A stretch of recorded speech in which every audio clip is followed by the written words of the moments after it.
ओम नमो भगवते वासुदेवाय। श्रीमद भागवत महापुराणाच्या तिसऱ्या स्कंधाला आपण सुरुवात करतोय। तिसरा स्कंध हा सर्ग स्कंध आहे। सर्जनम सर्ग, हा सर्ग म्हणजे सृष्टी, आणि ही सृष्टी दोन प्रकारची असते, एक तत्वक्रमानुसार होणारी आणि दुसरी कर्मानुसार होणारी। श्रीमद भागवत हा जणू काही एक कल्पवृक्ष आहे, आणि सामान्य वृक्षाला जशा अनेक फांद्या असतात तसे ह्या भागवताचे 12 स्कंध हे ह्या कल्पवृक्षाच्या फांद्या आहेत। त्यातल्या एका फांदीत आपण विचार करतोय। सृष्टीमध्ये आपल्याला अनेक प्रकारच्या व्यक्ती, अनेक प्रकारच्या आकृतीच्या, जातीच्या, कमी अधिक आयुष्याच्या, आणि जीव सुद्धा अनेक योनींमध्ये जन्माला आलेले दिसतात।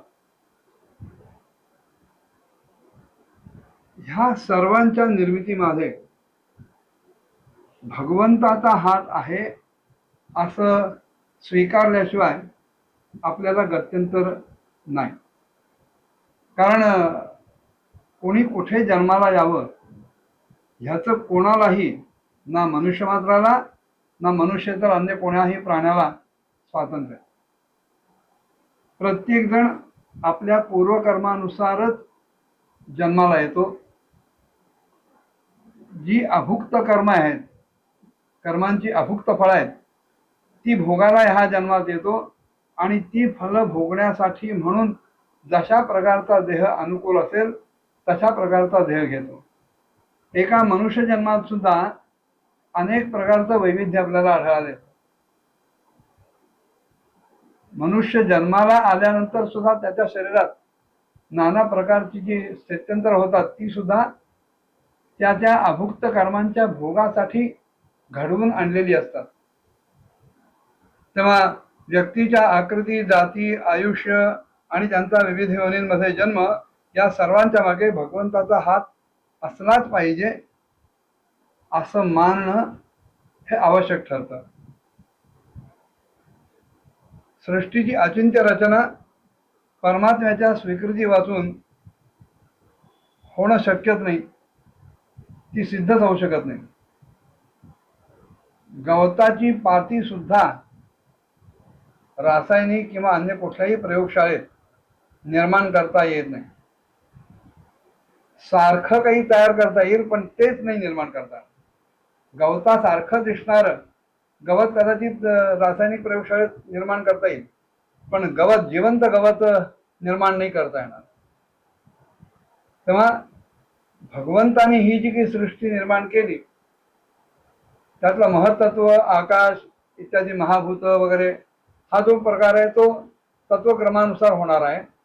पण त्याच्यामध्ये जी जीवसृष्टी निर्माण होते त्या जीवसृष्टीच्या मध्ये त्यांच्या मागच्या कर्मांचे जे भोग आहेत ते भोग विचारात घेऊनच, त्यांची पूर्वकर्म विचारात घेऊनच त्यांना ह्या जन्मात नाना प्रकारचे देह, नाना प्रकारच्या योनी मिळत असतात। तेव्हा त्या दृष्टीनं मागे जो परीक्षिताने शुक महामुनींना प्रश्न विचारला होता की या सृष्टीची, या ब्रह्मांडाची निर्मिती कशी झाली, त्याच्यावर शुक महामुनी त्याला सांगतायत की तू जसा हा प्रश्न विचारलास ना, असाच प्रश्न पूर्वी विदुरांनी मैत्रेयांना विचारला होता। एवं एतत् परापृष्टो मैत्रेय भगवान किल क्षत्रावनं प्रविष्टेन त्यक्त्वा स्वगृहं वृद्धिमत। कधी विदुर जेव्हा तीर्थयात्रेला म्हणून बाहेर पडले आणि त्यांना त्या यात्रेच्या दरम्यान मैत्रेय भेटले, तेव्हा तीर्थयात्रेला का बाहेर पडले? घराचा त्याग करून। गृहम स्वगृहम वृद्धिमत, गृह शब्द आहे, त्यातला गच्या खाली असलेला जो ऋकार आहे, ती जी वाटी आहे, तो र काढून त्याच्यात ह जर मिळवला, पुढचा ह, तर ग्रह पासून घर शब्द तयार होतो। आणि घर कशासाठी करायचं असतं? तुम्ही आम्ही राहण्याची सोय, नाना प्रकारचे विषयोपभोग त्याच्यात भोगायला मिळावेत, काही आधार मिळावा, एवढ्यासाठी घर बांधतो, घर स्वीकारतो. पण संत सत्पुरुष महात्मे हे घर भगवंताच्या आराधनेसाठी म्हणून स्वीकारतात.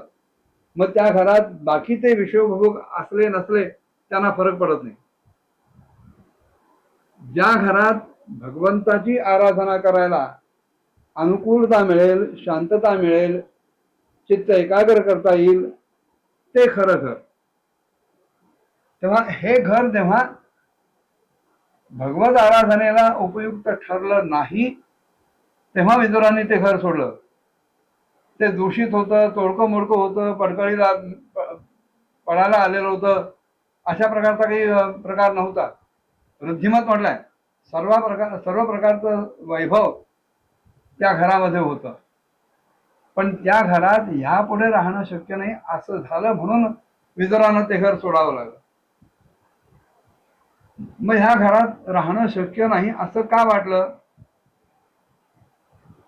त्याच्यावर पुढे एक कथाभाग येतो, तो आपण नंतर बघूया. जेव्हा सर्वेश्वर भगवान श्रीकृष्ण पांडवांचे दूत बनवून त्या दुर्योधनाकडे शिष्टाईसाठी म्हणून गेले, की ज्यांनी 12 वर्ष वनवास आणि 1 वर्ष अज्ञातवास हे सगळं भोगून ठरलेल्याप्रमाणे आता आम्हाला आमच्या राज्यातला अर्धा भाग द्या असं सांगायला ते गेले. तेव्हा या सगळ्या कौरवांनी त्यांना नकार दिला आणि त्यावेळेला आपल्या अधिकारातलं राज्य आपल्याला मिळावं ह्यासाठी एक शेवटचा प्रयत्न म्हणून कृष्ण शिष्टाई झाली.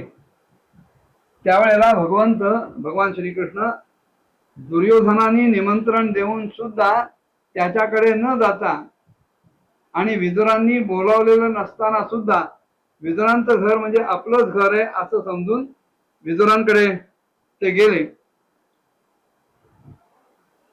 ह्याच्यात भगवंत कोणाला जवळ करतात आणि कोणाला दूर लोटतात ह्याचं छान दर्शन होतं. विदुर हे भगवंताचे भक्त होते आणि दुर्योधन केवळ राज्याच्या मोहात सापडलेला आणि दुष्ट प्रवृत्तीचा होता.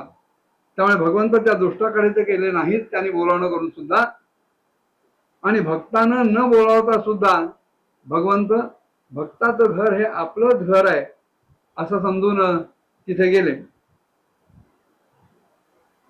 तेव्हा राजाने विचारलं, पुत्र क्षत्र भगवता मैत्रियाणा संगमः कदा वा सह संवाद येतात वर्णयना प्रभो, की महाराज मला एक सांगा की भगवान मैत्रेयांच्या बरोबर विदुरजींची गाठभेट कशी झाली, कधी झाली, कोणत्या वेळेला झाली, आणि जर त्यांची गाठभेट झाली असेल, विदुर भगवत भक्त होते, मैत्रेयजी महात्मा होते, पुण्यपुरुष होते, विद्वान होते, तेव्हा ह्या दोघांच्या मध्ये जी काही चर्चा झाली असेल, ज्या काही गप्पा गोष्टी झाल्या असतील, त्या काही हवा पाण्याच्या आणि क्षुल्लक गोष्टींच्या नक्कीच नसतील.